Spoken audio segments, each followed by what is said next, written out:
from Calgary. Okay, guys, we've got a lot to talk about. I'm going to take this out of order, Efron, if that's okay. I realize I'm putting you on the spot. Let's go directly to the BC legislature. Tara Armstrong, 1BC MLA, talking about the government forcing experimental vaccines on people. And she spoke up in the legislature about the thousands who lost their jobs due to these unscientific mandates. Now, this is the kind of thing that, you see happen in Alberta. We saw our premier give an apology to the people who lost their jobs and invited them back to work. But to see this sort of stuff happening in the legislature, I realize that 1BC is not the governing party, but even to just see this brought up in the legislature, it feels like a different British Columbia than I'm accustomed to. Let's watch this and then we'll get some response from the panel. Treated British Columbians like guinea pigs, forcing experimental procedures on them without their consent. Let's face it, the numbers don't lie. All 7 doctors in the obstetrics department in Kamloops are gone. The pediatrics unit in Kelowna, gone. And that's just the tip of the iceberg, Mr. Speaker. The devastation here is far and wide. So if the health minister and the premier is expecting an applause for the careers wrecked and the lives upended by these unscientific mandates, well, they won't be getting that from me. I stand in this House for the voice of those who don't have a voice here, the thousands of healthcare workers this government cast aside. Here's one other question that deserves an answer. Maybe I can get it. Will the Premier himself apologize to the healthcare workers whose lives were derailed by this government's punitive COVID policies? In Alberta, we did get that apology to our healthcare workers. I don't think they're going to see it in British Columbia, but good for Tara Armstrong for not letting this be forgotten, that lives were destroyed in the process. I'll go to Wyatt first. Just response to that. Well, naturally, I actually literally just walked back from the BC legislature where I work for 1BC. So, people can take my opinion on Tara's performance with a grain of salt. At the same time, I thought she did fantastic. We will be putting out the full version of that exchange probably later today, where when she first asked, because that was the supplemental part of her question, Yep. But when she first asked for the apology from the premier or even just the health minister to acknowledge that firing nurses and doctors does in fact mean you will have fewer nurses and doctors. What a concept. David Eby got up and started ranting about how this is anti-vaccine propaganda and that, this is the sort of things that you would see in the United States clip. or whatever. It was ridiculous. And then when she pushed back on that clip, that's when he threw his health minister at Tara instead, because he got uncomfortable by the line of questioning. And of course, they stand up and say, healthcare is so important to us. And then David Eby literally implied previously in his first response that they would potentially fire people for not getting the flu vaccine, even though only about a third of healthcare workers actually get it every year. Right, because it's for last year's strain. Sid, I'll go to you. It was us who asked the premier of Alberta that question, would you offer an apology to those who were fired? And she said, not only do I apologize for how these people were treated, and it wasn't her doing it, by the way, it was Jason Kenney, but I invite them back to work. But there are a lot of people in this country who are ready actually to forgive, but they haven't seen any sort of apology given their way. What do you think, why are they still just so hell-bent on not acknowledging how they treated these people for 4 or 5 years? Never admit you're wrong. I think that's the number one rule for politicians. Especially, we saw how widespread it was, not COVID, but this mind virus that all of our politicians and bureaucrats got, where there was this singular method that was going to save everybody. And more specifically, I think it was this singular method showed the best results when administering to the crowd certain ideas. So if we told them, okay, you can get this vaccine, you'll be safe. That's probably the strongest line they could think of from some bureaucrat. So they said, okay, let's go with that. And then all of a sudden, all of us are being forced down this rabbit hole of you got to get the injection, you got to wear your mask, all of these different things to stay safe. They've completely neglected this idea that we have an immune system and that we need to nurture said immune system. Instead, they've decided that, oh, we need to go on these government-sponsored injections in order to stay safe. I mean, anytime the government's trying to give you something for free, there's a catch. And I think, after a few years, we've seen the catch, and we're not looking to repeat that. And unless they are willing to offer that apology, to admit they're wrong, then what's to say they're going to change course in the future? They're probably not going to. They're probably going to try it again. And that's why I think it's very important that she hasn't, let it go. Yeah, there's an old adage. Andrew Wilkow on Sirius XM The Patriot uses it all the time. He says every time the government gives you something with an open hand, the other hand is always a fist. And so you always have to be aware of that. But I think also, and I don't begrudge anybody who took the vaccine, because a lot of people were doing it out of absolute despair, or as a... That's me. Yeah. Mm-hmm. Yeah, and you ended up with health consequences because of it, and or an inoculation against unemployment, and they had kids to feed. So I don't begrudge anybody that, but I think for a lot of people who were on the pro-vaccine bandwagon, who you watched get COVID 3, 4, 5, 6 times, for a lot of them to change their mind, they would have to acknowledge that they themselves were participants in evil. Mm-hmm. And a lot of people don't want to have that introspection. Lisa, I'll go to you because you were damaged by this. Yeah. Just a couple days after getting my first booster, so I had the initial Pfizer shot and then followed up with Moderna. And within 3 days, I had a significant blood clot in my arm. So it was instantaneous for me, the way that this was not safe and effective. And I wasn't at all impacted by COVID traveling through my house like a slow moving train. So to say that if I could go back in time and undo it, I would. Right. But I'm very happy to see that One BC is acknowledging the extraordinary harms that were done to us during that time. Just acknowledging what a destructive force the whole thing was. Yeah. Because only in acknowledging how we got this terribly wrong are we going to be able to change it in the future.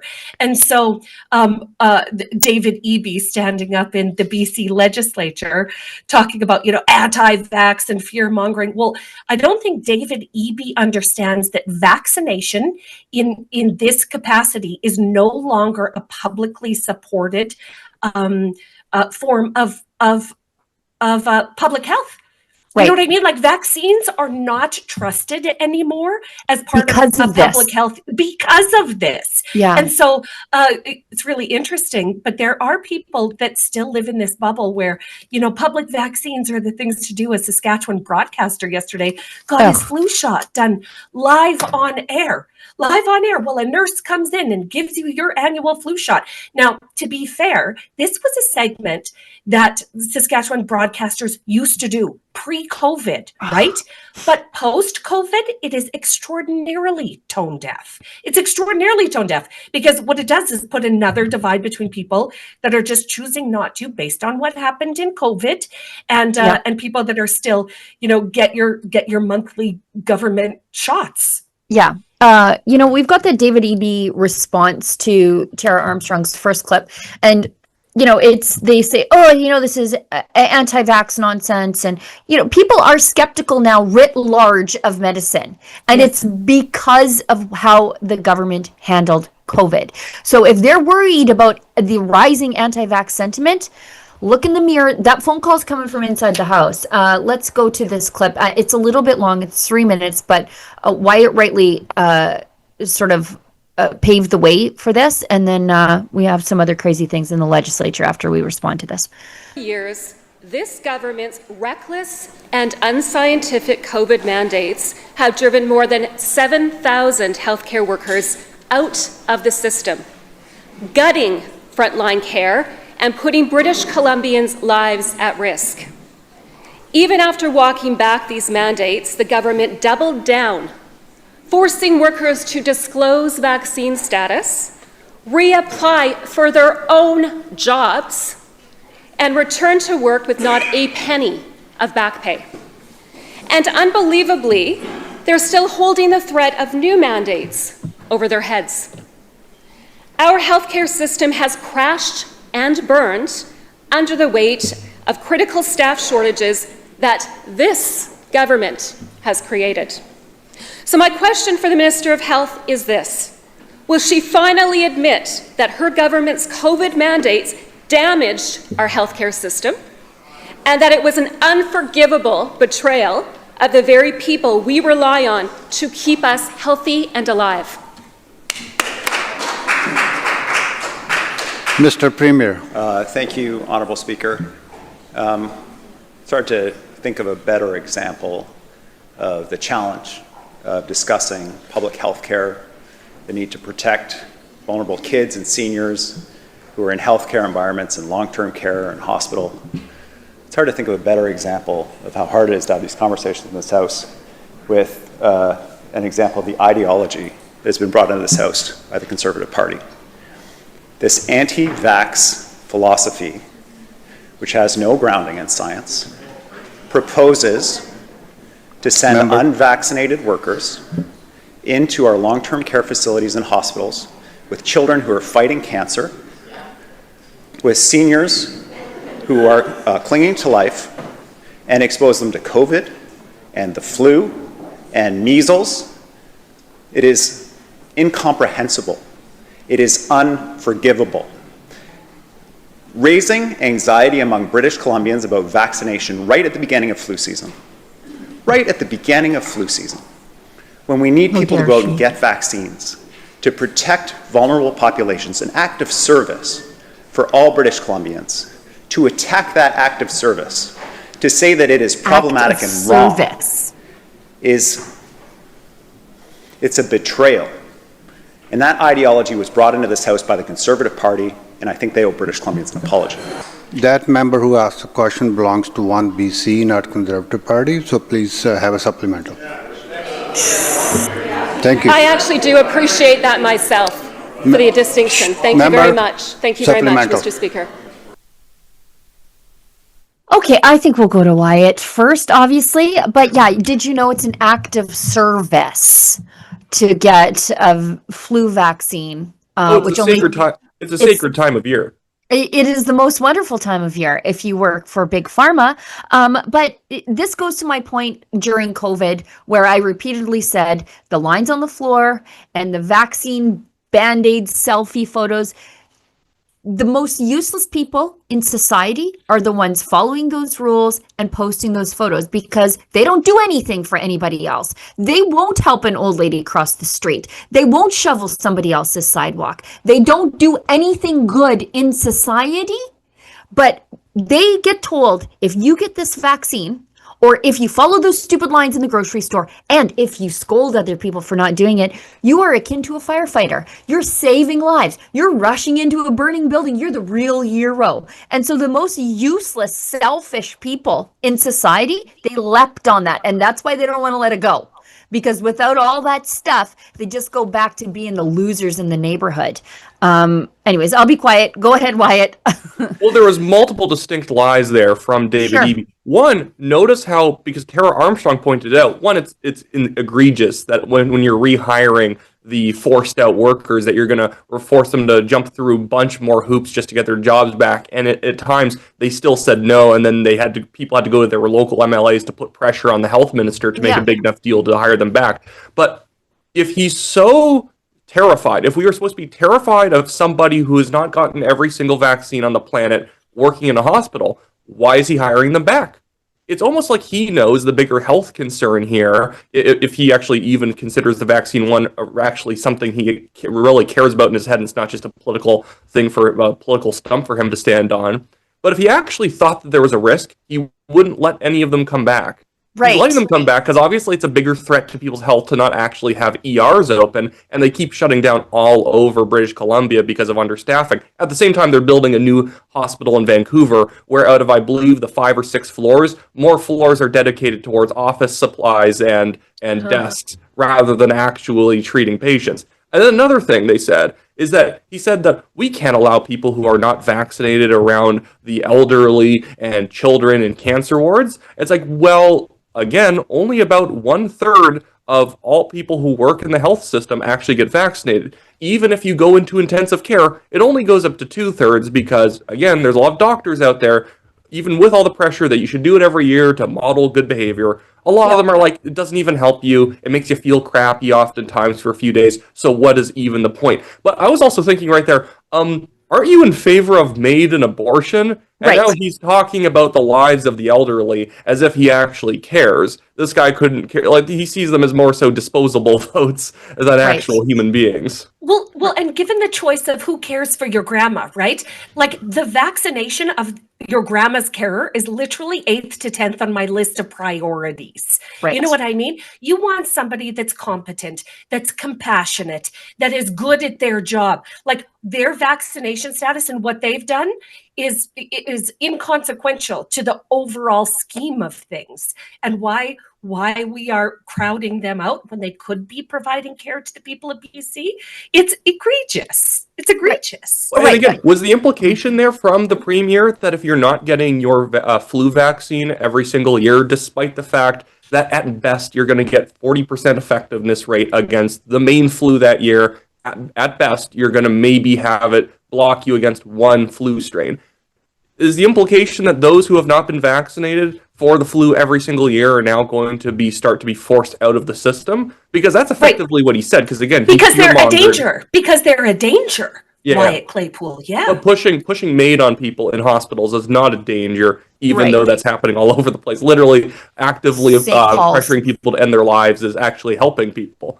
Yeah. And making Catholic hospitals build walkways so that their patients can be taken off to the MAID facility, the euthanization room. The abattoir. The grandma abattoir, exactly that.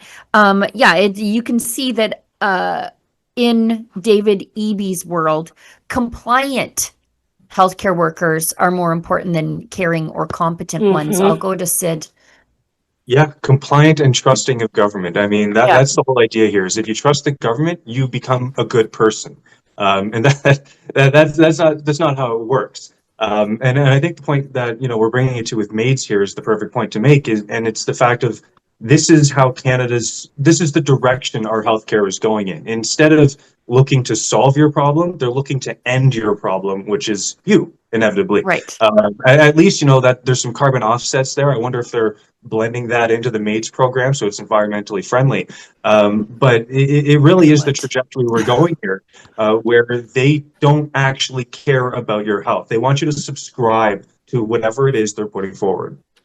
Yeah, there's I forget the name of the group, but it's like doctors, Doctors for Climate Change or whatever. There's that activist doctor in Alberta. I forget his name, but I just recall he was like, everybody has to stay home and wear a mask. And then I'm like, well, what are you doing at the UN Climate Change Conference all the way across the world right now then? Oh, God, I forget his name. Not that it matters, but his daughter is one of those kids who sues the government over us ruining her future. How dare we? So there is some, like you say it jokingly, but they do actually, there is a subset of these radical ideologues who care about your carbon footprint in healthcare. And that is, I think, which it should be our last concern. Let's just bump ahead on to the next topic. By the way, how long do we have you, Wyatt? Oh, I can go for as long as you guys need. Okay, perfect. We'll keep them for the whole hour then, if that's okay with you. That's fine. But we cannot go over the hour. I know that they need the studio in Toronto afterwards, so we'll try to keep it tight and tidy today. Because we have Wyatt and the madness in the BC legislature, I'm going to go one more on the BC topic. NDP MLA Stephanie Higginson says she won't support the Drug Use Prevention Education in Schools Act because she finds, and this is madness, explicitly discouraging drug use to be deeply concerning. Let's watch this. Is not only outdated, in fact, it reminds me of the 1980s era scared straight that was in place when I was young. It risks undermining the very outcomes it seeks to achieve. The bill mandates a curriculum that explicitly discourages drug use and promotes stigma against drug use as a deterrent. This language is deeply concerning. We know from decades of research and experience that stigmatizing drug use does not prevent it. Is not only outdated, in fact, it reminds me of the 1980s era scared straight that was in place when I was young. It risks undermining the very outcomes it seeks to achieve. Did we watch it twice, or is just she? Yeah. Oh, okay, good. I felt like she is just annoying, and I felt like I was listening to it twice, but it was just once. This lady's crazy. She doesn't want us to teach kids that drugs are bad. Wyatt, help me understand this. Well, apparently she also wants to remove all of the health warnings off of cigarette packages because apparently those don't work, and all other deterrents are also apparently just an oppression against the addicted or something like that, that we're actually going to, oh my goodness, shame someone for doing something shameful. You actually should be re-stigmatizing the use of drugs. You should actually mock people for thinking about using drugs or using them. Well, that's mean. Who cares? I think it's kind of mean to be using meth and crack on the side of the street and turning other people's cities into just open asylums. I think that's kind of a bad thing. But it's just, again, these people are so ideological that reality just doesn't make any sense to them. The idea that somehow it was bad to tell people not to use drugs, like, I don't even understand. That's just naysaying. That's just simply naysaying the other side. Saying maybe people should not use meth, and saying, well, that's actually very unhealthy to tell people not to use meth. Right. Reminds me of the fat acceptance people. I'm like, well, but this is the state of the NDP. Like, you go to Vancouver and you're like, this is a beautiful city. But there are parts of it that are absolutely taken over by drugs and the crime and social decay which follows. And it's never going to change as long as you have a government that is saying, well, the next generation of drug addicts, we're not going to intervene to do anything. We don't want to educate those people at all. It would be unkind and uncaring to tell them that maybe you shouldn't put things in your body that were cooked in a trunk of an abandoned car. Either one of you. Compassionate care is definitely a better option than free supply. And I think we're pushing that here in Alberta. Yeah. But it truly is insane, the fact that they think, look at this. It doesn't matter what the drug is, you shouldn't be stigmatized. The fact that she can't even say that, like at least one drug is, not acceptable. What does it take? What does it take to say, this should be off limits? Yeah. Well, next she's gonna say that we shouldn't be stigmatizing telling kids not to run with scissors. Right. Well, they're just bringing the drugs straight to the playgrounds. I heard. Well, I mean, they're not anymore. I understand, but they're just straight supply right to the youth. Yeah. Well, this is a woman who's saying that she's A-okay with normalizing social dysfunction like this for children, telling children, the next generation. No, nothing, nothing about this is bad. Don't believe your eyes, don't believe your ears. And if she can apply that to children so easy, like, look, nothing about this that we're seeing right here is normal or okay, nothing about it. And yet she would tell children that it is, that making this socially unpopular and really non-tolerated. This should not be tolerated in a polite and civilized society. And yet that's what she would tell children. What else would she tell them? How else would she skew their worldview? This is a crazy woman. Why does she have a job? Right. And this is what you saw there is a generation and a half of the safe supply experiment. Do you think it has worked? Like, we don't want this for the rest of the country. If it worked, it wouldn't look like this. It doesn't work. And one of the first things that they will tell families, I'll say the medical establishment and the police and the psychologists trying to help families navigate having an extreme addict in their family is they'll say, cut them off. Quit giving them money.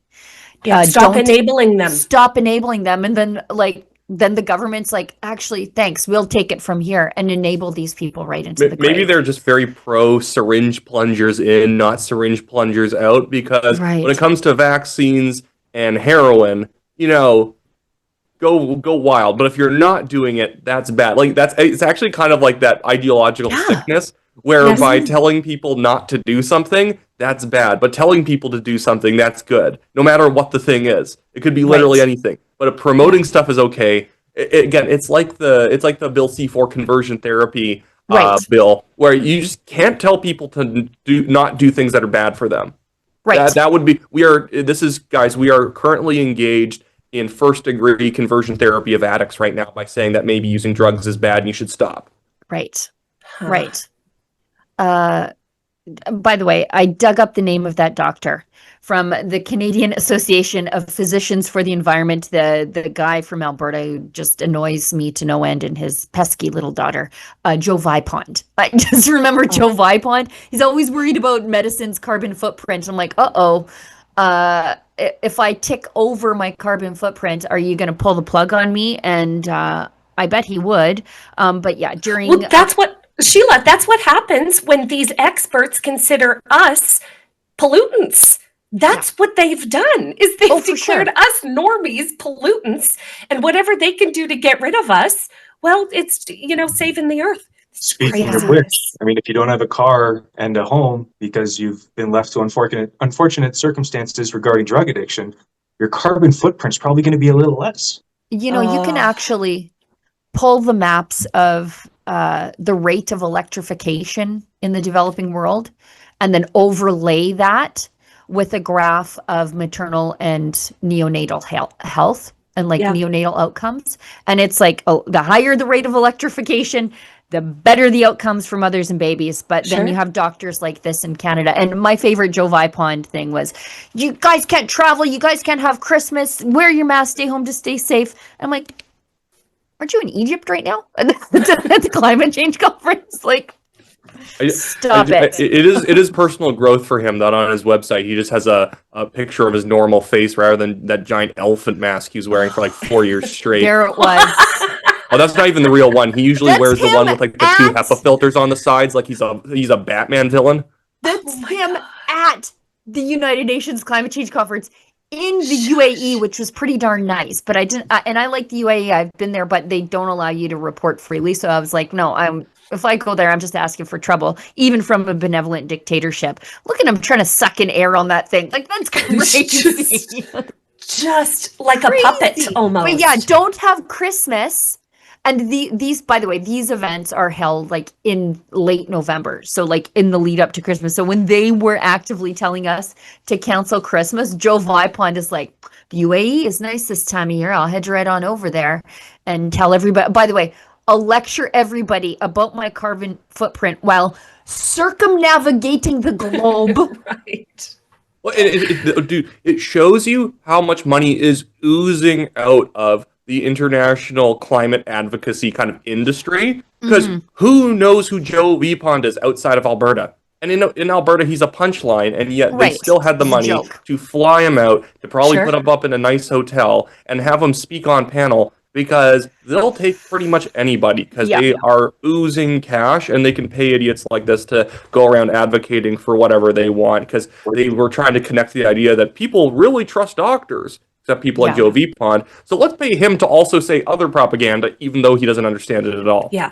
It's honestly a little difficult watching him suffocate himself on stage. It gives me a weird feeling. Oh, it's just, what a crazy time that was. Look at goggles. Oh my. They just love him down at the CBC. He did the goggles for years too. Yeah, they just love this guy down at the CBC. Yeah, anyway, let's do an ad break. We'll come back.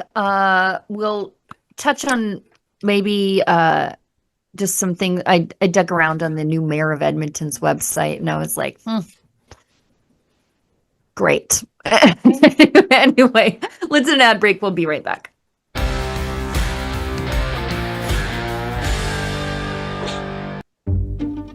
Don't settle for being on the rate of last resort if you don't have to be.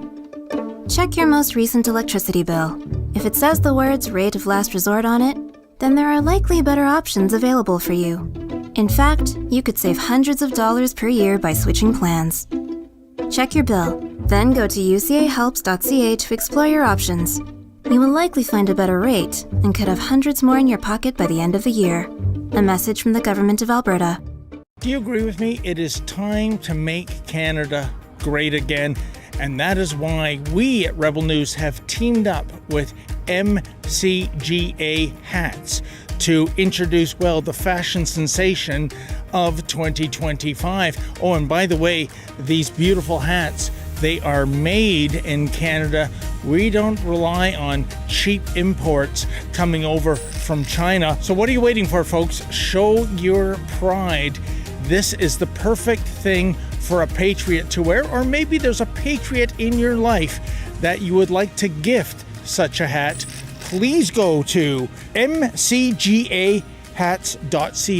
That's mcgahats.ca. Don't be shy about it. Wear this cap. Let everybody know you want to make Canada great again. Gun bans make great distractions. Trudeau may be gone, but Carney has picked up his same rhetoric. We will quickly, and I mean quickly, reinvigorate the buyback of Hunters, collectors, competitors, and defenders of tradition are still being targeted, while criminals run wild under Liberal policy. But we are fighting back. Join us, Canada's National Firearms Association, in defense of freedom. There's a lot of work and preparation that has to go into getting them ready for the job market. It's not just about hammering out a resume, it's about making sure that they have the adequate supports. Some people don't often realize some of the struggles that some of these people go through.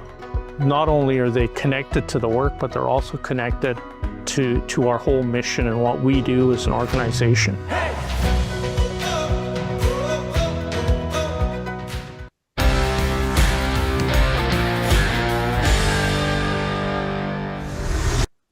All right, Efron, I know I have to commit to hitting all the headlines the things in the headline on the YouTube title. So I am going to do that, but I just need to take a little side quest with you guys. And again, this has a BC tie. So Edmonton's new mayor, I think, meet the new boss, same as the old boss. He had all the support of the public sector unions and the bureaucracy, much like Justin Trudeau's choice for Edmonton, Amarjeet Sohi. But at the bottom of Andrew Knack for mayor is one of the most complicated quarter page, maybe a third of a page, of land acknowledgement I have seen in a long time. It's there in small writing, but let's zoom in. We acknowledge, and the thing is, we could have stopped if we're going to do a land acknowledgement. The first sentence was fine, you know. As I said in the morning meeting, sure, Edmonton was a place of trading. It is a Fort Edmonton where the Indigenous people met with the traders, and trading was done there. So okay, whatever. But his land acknowledgement is 1, 2, 3, 4, 5 lines, and it is very small. We acknowledge that the traditional lands on which we reside is in Treaty 6 territory. We would like to thank the diverse, there's that word, Indigenous peoples whose ancestors' footsteps have marked this territory for centuries, such as the Cree, the Dene, the Saulteaux, the Nakota Sioux, the Blackfoot, and we also put the English, but also the Indigenous languages there. We also acknowledge this as the Métis homeland and the home of the largest communities of Inuit south of the 60th parallel. It is a welcoming place for all peoples who come from around the world to share Edmonton as home. Together we call upon our collective, honored traditions, and spirits to work in building a great city for today and for future generations. You can put me to sleep with that. Can I just go? Can I just go on the record and say I don't want anything to do with land acknowledgements ever again? Not from politicians, not in events, not in sporting facilities. Never ever do I want this, because it just sets all the wrong tones for everything. I'm done with the land acknowledgement. It's so divisive. Are What's we all DEI? Are we all Canadians who live in one? Are we all Canadians? Are we all Edmontonians? Thank God I'm not. But, are you all Edmonton? Are you a mayor for all Edmontonians? I'm not sure I feel that way after reading that, but I'll go to Wyatt because I think, Alberta is in a different place than British Columbia on this, being ceded land. But land acknowledgements have led to something in BC that I don't think the rest of the country should welcome. Well, and the land acknowledgements now eventually lead into the land title seizures, where now you don't really own the title to where your house sits, and it's all based on this sort of ideology that says, well, and like even Andrew Knack, who's effectively Edmonton decided that a Redditor should be the mayor of Edmonton. Right, God but help the us all. the entire statement implies the idea that simply somebody having set foot in an area has now marked the territory for them, and now it is theirs. I'm like, well, that's not actually how land ownership works anywhere. Really, if you simply existed generally in an area, and a tribe had every once in a while migrated through an area, that means it's now theirs. Well, we just try doing that for Europe, and everyone pretty much owns everything, if that's actually how it works. And the thing is that this is actually, in a certain sense, insulting the intelligence of First Nations Canadians, pretending like they can't be a part of normal Western civilization where we have certain standards around property ownership and land use. That we actually, they can't do that. We need to go back to the fossil record to decide how they're going to determine ownership. And really all this is the reconciliation industry making money on lawsuits and land deals. At the same time, they are sticking First Nations people in what are effectively small Soviet states around Canada, where they can't actually own anything themselves. They can't start their own small business unless the Band Council wants them to do it, and they'll probably say no anyways, because they'd rather many of their people be poverty props who can be pointed at, say, see, this is why we need more money, even though we're not going to give this guy crap. Yeah. You know how irritating this stuff is to me? I am a fifth generation farmer on the same land. My family has been on this land since before it was the province of Alberta. My kids, God willing, will be the sixth.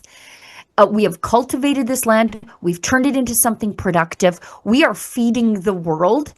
And I have people in polite society saying, yeah, but Sheila, you don't actually, that's not really yours, and you stole it. I just reject that. I think it is an insane way to treat people who are supposed to be your equal rights fellow Canadians. I think it's insane. Mm-hmm. Well, and I live in Alberta. I'm actually from Alberta. I just worked in BC, but it is wild to actually see just how different it is once you come to the West Coast, and just how again, we had a staff member from the BC Conservatives, Lindsay Shepherd, get fired for criticizing this ideology, and that there was blowback online, but it didn't cause her to keep her job or anything. It's just the momentum, the kind of slow trudging momentum of this ideology that says basically opposing lies when it comes to the Kamloops Indian Residential School, Bodies claim, or even opposing land acknowledgements. Well, that's all somehow racist or colonialist or whatever. It's maddening to exist around. Please. Rejecting a land acknowledgement is rejecting DEI. It's rejecting a socialist construct. And if we're all acknowledging that socialist ideas are bad for people and never work, well, then we must reject every part of how this DEI has infiltrated down into our society. And land acknowledgements are a perfect example of that. If we're getting rid of DEI, then we must get rid of land acknowledgements and everything that has to do with it in every way that it exists in our public infrastructure.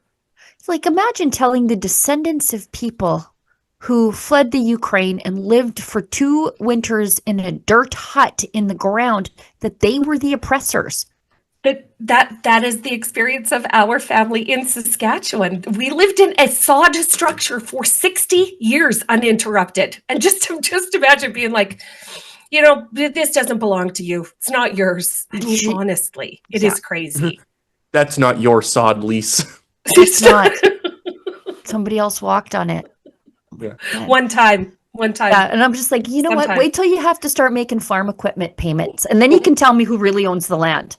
We actually do eventually need a sitcom about this, because with that Cowichan decision that's trying to Now they're fighting. seize land title. So it's not going to, like, obviously it's not literally going to seize someone's house. You're not going to be frog marched out of your own house, but you don't own the dirt underneath your own house, so that you can't actually sell your house, or maybe you owe property taxes to the Cowichan band too. But the comedy aspect of it is the Musqueam band also says that all that's land's theirs, and in fact the Cowichan stole it from them and then claimed that the crown owes it back to them. It's almost like this is complete horseshoes at this point. Right. I don't make the rules, apparently. They're going to have to fight it out. I can't wait. You know what? And you get a few of these bands fighting, and maybe that'll put an end to it. But also maybe not. Sid?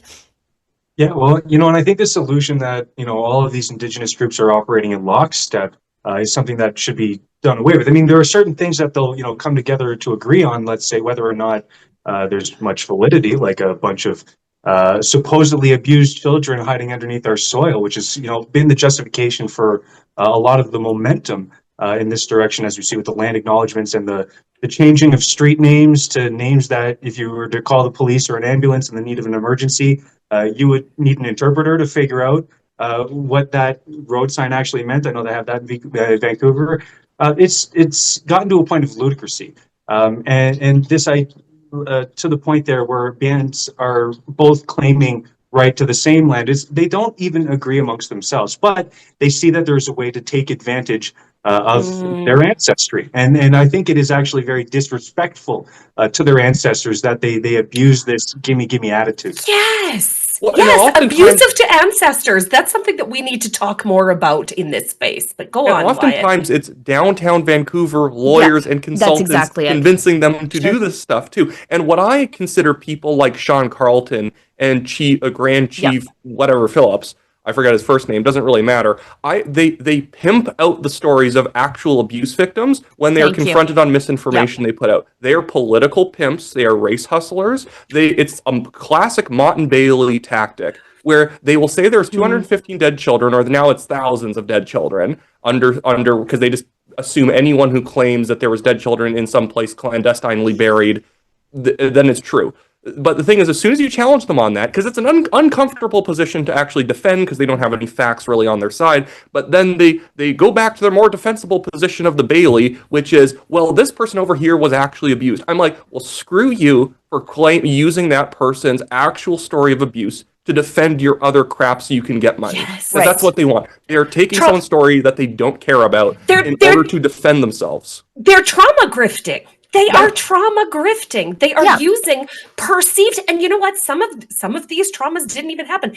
They're using perceived traumas of their ancestors to justify some behaviors today, and it's just unconscionable. You know, the movie Sugarcane is one of the biggest stories of peddling on a story that just isn't true. And Michelle Sterling, who is at Friends of Science, but unrelated to her Friends of Science work, because she sort of is an archival researcher as well. She did a deep dive debunk on the lies of sugarcane. It was, the documentary makes out that, and it's on National Geographic as though it's fact, and makes out that the local priest had a baby with a girl at the residential school, and then the baby was thrown in an incinerator. But it just didn't happen that way. In fact, the girl who had the baby, who threw it in the incinerator, was actually charged for doing that. And once you peel back even the smallest layer to actually fact check, the story fell apart. And there's a lot of that happening. And as you say, there are real traumas that have happened, but those are being used as cover for the lie.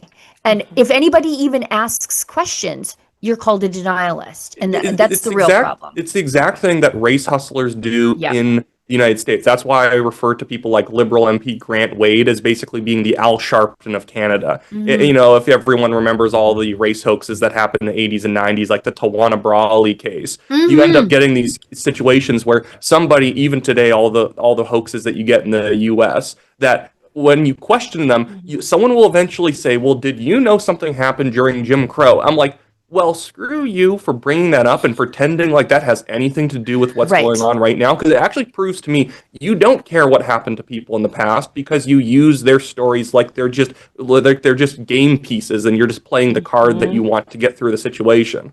As a side point, it's kind of interesting how this is another kind of example of the left importing U.S.-style politics into Canada. Right. And though they say, oh, the conservatives are doing that with Donald Trump, blah, whatever, it's just funny that time and time again we see the left in Canada leeching on American politics. And like, I don't take a position that the residential schools were an inherent good. I think that there's some nuance here. But why aren't we treating this like everything else in society? And that is to get to the facts. We are being told to quit asking for facts. And that's where I become a chronic skeptic. Anyway, let's move ahead because we have a couple more things in the YouTube headline that we need to get to. Let's finish on the Alberta Independence Rally, but let's quickly cut in on Stephen Guilbeault, who is saying that CBC is necessary and it is unbiased and that everything is fine over there. All they really need is just a bunch more money. What do you think of the CBC's 5-year plan?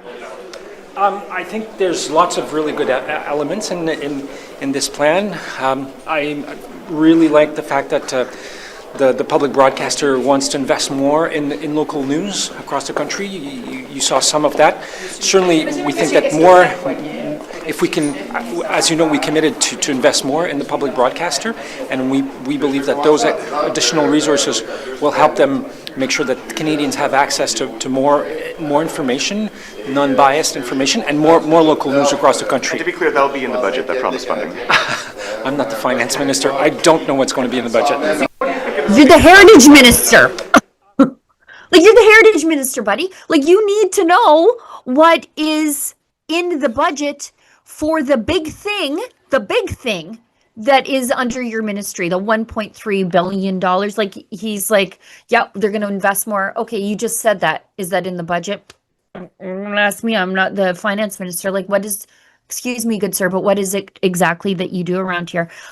I just wish they would stop using the word invest when they mean spend. They have to stop. Waste. Exactly. Yeah. Well, it's, I think that the CBC, there's a utility there if it was a skeleton service, but it's ballooned into this massive media complex. I mean, why are they putting out children's education if they're simply an essential broadcasting service? Like, they should not be in the entertainment business whatsoever. And if they are, they should at least be making money, and they're not. So why are we funding it? That's my question. I think in 2025, in the age of the internet and Starlink, what is it exactly that CBC provides that could not be provided elsewhere? And I think the answer is nothing. Nothing. Right.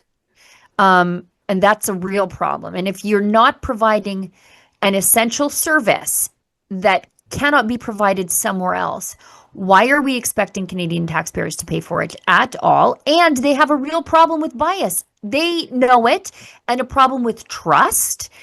For example, we talked about it yesterday. People from Saskatchewan and Alberta are the least trusting of the CBC. And CBC's solution is, well, that's because we're not doing enough local news. No, we don't want your local news. We don't trust you. I'll go to Wyatt. Right. Well, how are we going to discover their local news anyways when the Online News Act doesn't even let you find it on Facebook? You get people who are being paid full-time salaries to sit at home in their sweatpants and write an article about some vote that happened in their local council, and you could have found it easier just by going to local council's Facebook page that at least is still operating and just see what the vote was. Like, the thing is, you don't need a newspaper telling you what happened at the local township meeting when, frankly, you can just follow your friend on Facebook who was at the meeting. He says what happened. The thing is that people are acting like there's like some spiritual connection to the news that we need by touching a newspaper. It's like, it would be nice if we actually had newspapers that were trustworthy and you really wanted to get it because the articles are great. You know, I subscribe to some news services online because guess what? They provide value. Sure. The thing is that the CBC is like a multi-decade long joke on the viewer, just seeing how much money can we put into the polish of it while having the actual content be as crappy as humanly possible. Yes. It is just, and the thing is, this is the biggest thing with the CBC. This is actually its biggest propaganda value. It's boring.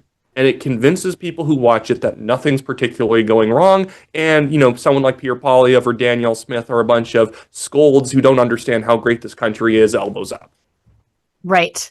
It is true. I think the fact that it is boring, it's sort of like reading an encyclopedia. You trust what you read in an encyclopedia, if anybody does that anymore, because it is just inherently boring and clinical. And so CBC trades on that with their boring at issue panel where everybody looks the same and thinks the same. Like, they really do look the same. They look like the same version of the same decaying potato over time. Like, if you put a potato out and then you, like, 3 weeks later and then 3 weeks later and three weeks later, and then, or the brand new baby potato, that's how the panel looks. Like, next time you're watching, just think about that. But that's also how their opinions read. And yeah, they get away with it because they're boring, but they are. I don't want to cut off Sid liars. here too much because I know you want to say something. But the Power and Politics panel with David Cochrane, the conservative on the panel's Fred Delory, Aaron O'Toole's campaign manager who doesn't like actual conservatives. That's the problem. It's like the conservative on the panel is like, they're there to basically be like, I'm a conservative, but I don't like what that conservative said. Right. Exactly. Well, and the newsrooms, it's a total clown show. It's a circus meant to be displayed for those who are not in the know. So they think maybe they're getting a left and a right perspective, but it really isn't the case. And to add to the point is, how often are their live stream shows scripted? Right, where they know that there's a hard wall on things they can and cannot say, whereas we're generally just talking. We're having a conversation about the subject matter on the table. We don't have to stick to these hidden lines when we're feeding the public. We just tell them what it is, and we add to the perspective. And I think that's a big gap. And to the point of CBC being a public broadcaster, when I hear public broadcaster, I think more about CPAC, funny enough, than I do CBC. And it's funny how there's this disconnect here. We've got a government public broadcaster. They should perhaps be filling that spot of having the debates, although we saw how horribly that turned out when we attended that, because of how politically biased they are. They can't present a neutral service to the public. And if they can't do that, burn the budget.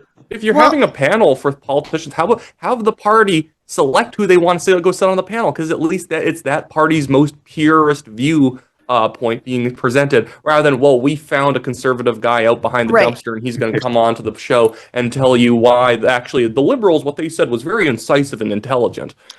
Right. They find the CBC safe conservative. Generally, it's Andrew Coyne, which is crazy. Lise, I'll go to you. Well, contrary to what Stephen Guilbeault said there, was the CBC is not interested in producing local or gaining a better local foothold. What they are investing in is children's programming and putting all of their eggs in TikTok and YouTube. Yeah. So they're not interested in educating the public with opinions that we as friends here might hold. They're interested in indoctrinating our children with woke, crazy ideology of the far left. So the CBC platformed Buffy St. Marie for 5 decades. Buffy St. Marie was one of the child influencers of our generation, Sheila Gunn Reid. Maybe not these guys, they're a little bit younger than us, but I would keep a real keen eye, if I were a parent in Canada, about what CBC content is leaching through to our Canadian children, because it's going to be on TikTok, it's going to be on Snapchat, it's going to be on YouTube. It's not going to be on Facebook where there is a news ban. Right. But that is because it's going to be in the classroom too. The kids don't hang out. The kids don't hang out on Facebook. They're in the other places, and that's where the CBC is going to be. So be vigilant. Canadian parents, be vigilant. It's going to be in the classroom too.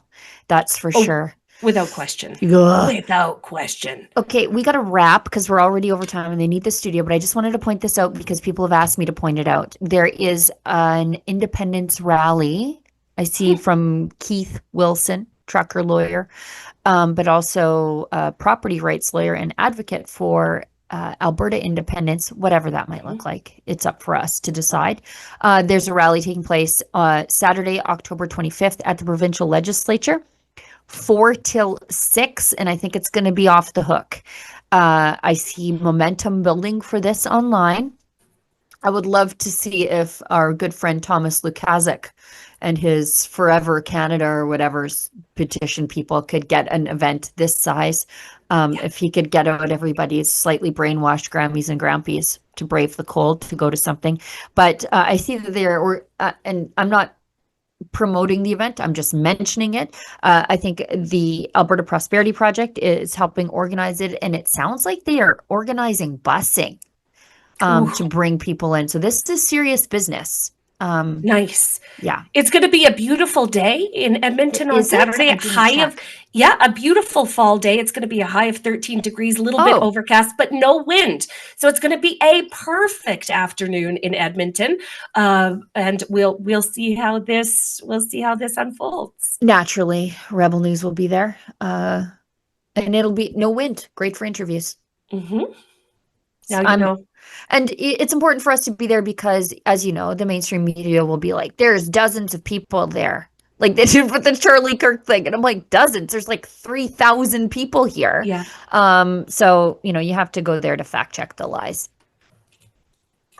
All right. Let's wrap the show so that Efron can have the studio back. Sid, thank you so much for taking time out of your hybrid version of journalism that you do, both in front of the camera and behind the camera, and editing for us. Thank you so much. Lise, as always, thank you so much. And you just look great today. She bought that blazer because we made fun of Grant Abraham for his jacket, and then we felt bad about it. And so then now we're doing it. Yeah, the jacket he wore during the debate, we're like, that's an odd choice, a double-breasted jacket for a man in 2025. And then he was like, I like that jacket. He messaged us. So then we both wore double-breasted jackets in solidarity because we felt bad for making fun of him. So we are responsive to the criticism. Yeah. Yes. At least looks like a better version of Gloria Allred. So there you go. Oh, that's a nice thing to say. I'm going to put that on my fridge, Wyatt Claypool. I'm going to print that out and put that on my Gloria fridge. Allred, though. Yeah, a less aborty version of Gloria Allred. Wyatt, thanks so much for coming on the show. Let people know how they can find you. Just you can look up the National Telegraph on YouTube. I have a new video up every day. These days, I literally work at the BC legislature for one BC caucus, and then I have to run back to my hotel, shoot something, then I had to run back there. I had to put up the video. It's all crazy, but if people want to help me get to 100,000 subscribers before the end of the year, they can always do that. That's the independent journalism hustle right there. When you don't have the taxpayer giving you money, you gotta work for it, and you sure well, are. Technically, the taxpayer does give me money, but I artificially take what is not even a third of a normal BC legislator staffer amount because I don't want to be the guy from Alberta coming in and demanding $100,000 or whatever. Yeah. Good for you not being a colonizer. Yeah. Good for you. Thanks, guys. Let's wrap up the show. Efron, thanks for working so hard behind the board today. We'll see you tomorrow, same time, same place, different crew. And as always, if you find us offensive, maybe don't find us at all.